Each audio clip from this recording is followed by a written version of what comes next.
Xo'ja ko'rsin uchun dindorlik.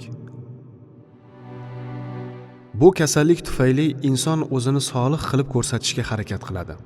Vaholanki, o'zi gunohga botgan, fisq fasod ishlarni qiladi. Muolaja uslubi. Bu dardga shifo topish uchun inson ikkiyuzlamachilikdan voz kechishi va qalbida yo'q narsani odamlarga bor qilib ko'rsatmasligi lozim. Agar u sufiyni ridosini kiysa, endi bor kuch g'ayratini ular kabi bo'lishga sarflasin. Rasululloh sollallohu alayhi va sallam o'zini boshqalar oldida solih qilib ko'rsatishdan qaytarganlar.